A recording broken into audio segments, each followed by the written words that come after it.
All right, here we go. I'm going to explain some of this literal equation stuff and solving for x.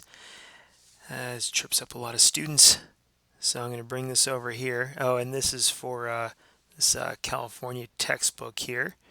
Algebra 1, section 2.5, like page 109, something like that.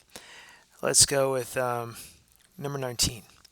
In 19, we have this mx plus nx equals p.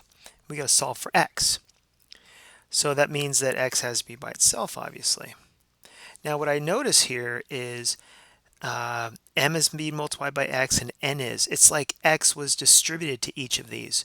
So the opposite of distributing is factoring. We can factor x out. So that means you divide each of these by x, and you have m plus n in the parentheses equals p. Now look at this. How do I know I'm right? Well, x times m is mx. X times n is nx. See? Now this brings me closer because I am multiplying these two. The opposite of that, or the inverse of it, is dividing, and these cancel. X is by itself now. I'll write that up here and erase this down here. Oopsie. And then, but you have to divide by m plus n here also. And that's it. P over m plus n. And that is solved for x. How about I try number 22? Number 22, let's see. Oops. Number 22 is y is equal to x minus v over b. So we're trying to solve for x. That is, we're trying to get x by itself. Probably equals x, So what do we need to do? Well, it'd be nice if we can add v, but we can't do that yet. We're going to have to get rid of the division. So we will multiply. It's always the inverse. Whatever you see, do the opposite of. And now, by the way, you can't add v to this yet because if you add v here and you add v here, that's not going to work because you would need common denominators, right? And the denominator needs to be b, and then you have v times b over b, and this is a mess. It's a big mess. You don't want to do that. You would need common denominators to do that, and that's not going to work out at all. So like I said, if you multiply by b, these would cancel because you're dividing by b and multiplying by b. It's like you're not doing anything, but you have to do it on the other side of the equal sign. Okay, let's rewrite this here. We have by, that's b times y, equals x minus v. Ha! Now it's easy. You add v, these would cancel, and you add v here, and you have by plus v. You actually can't add, you can multiply variables together, but you can't add them together. So that's the best you can do. And so it is by plus v is equal to x. There you go. You know what? I have a couple more here. I might as well show you a little bit more. Let me erase this here. I have, what is it? I got these hiding in here. Let's see. If I go to this and I arrange it, I bring to front. Yeah, see? I got a bunch more here. So how about, I'll put this up. How about number 23? Number 23, that is big S is equal to big C plus x times c. Now for this one, I think it's similar to number 19 because c is being multiplied by both of this. You got c, well, you got a c in both of these. I could factor out a c. It's going to make things so much easier. So if I factor out a c, if I divide these both by c, right? If I divide these by c, that would be 1. They cancel, so it's 1.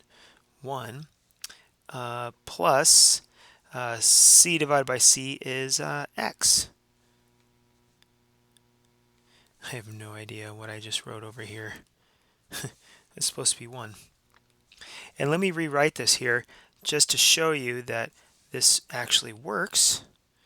We have the original was c plus x times c. And look, if you distribute, c times 1 is c, which is this, and c times x is xc, which is that. Okay, so let me take that off. And you have s. Hey, let's see. Let's divide by c, because then those will cancel. But you better do it over here too. Let's rewrite what we got. We have s over c is equal to 1 plus x. We want x by itself, and it's being added to 1, so you better subtract 1. Let me move this all up here. So if I subtract 1, what do we look at? These cancel each other out. This is equal to x. Hey, it's all by itself. And you have s over c minus 1. You can't actually subtract them. The best you could do is just s over c minus 1. And that is what x is equal to. How about one more? Number 25. I will, let's see, I'll try to do all this and this. Oh, I got it. I'll do this. So number 25, that is a is equal to b times x times t plus c. We want x by itself. It's going to be equal to x down here. So what I could do is, I mean, yeah, you are going to be dividing by b and t, but not yet, because you'd have to do it by everything. You'd have to divide it by this, and that's not going to work. Here, I mean, now you're left with, you haven't made anything simpler at all by dividing by that. But, whoopsie, you can do this. I mean, you could have done that, but this is a better move right there. These cancel. Great. And that's just a minus c equals b times x times t. Now, since it's b, like I said, b times x times t, you would divide by b and t. So you divide by b, because these will cancel, and t, so these will cancel, but you got to do it by everything. So you got to do it by this too, by a minus c, so b and t. I mean, I guess what you could do is you could do it this way. Let me erase this here. I mean, in theory, you could do it this way. If you have a minus c, you could have done this. Oops. bt over bt. You could have done bt's underneath each of them, but that's really just the same thing as a minus c over bt, and that's usually preferred. And then it's equal to x. And so that is what x is equal to. We're having so much fun. We might, wait a minute. They say, oh, this is interesting. This one's interesting. Number 26 is definitely interesting. I can't leave it. I must do it. Wait, I'm trying to get this. Oh, I was trying to erase stuff, but I'll just do it this way. So number 26 is pretty good. 26. 4 times the quantity, x minus b equals x. Okay. I think what I'd have to do is I want to get that x out of the parentheses, so I need to distribute the 4. That's 4x minus 4 times b is 4b equals x. Well, what I would do is I think I would do this. I would add 4b to both sides. I'm doing it over here because it's not going to be able to be added to x. these cancel. You get 4x is equal to x plus 4b. And then finally, I'm going to subtract x from both sides. There you go. These cancel. You get 4x minus x is 3x is equal to 4b. Then 3 times x, inverse of that is dividing by 3. Boom. Divide this by 3, and x is equal to 4b over 3. And that's it. You know what? I don't like that. I don't like that at all. Let's clean that up. And I got plenty of room, you know. I just squeeze it in there. 4b over 3. And those are literal equations, solving for something else. I hope this has been helpful.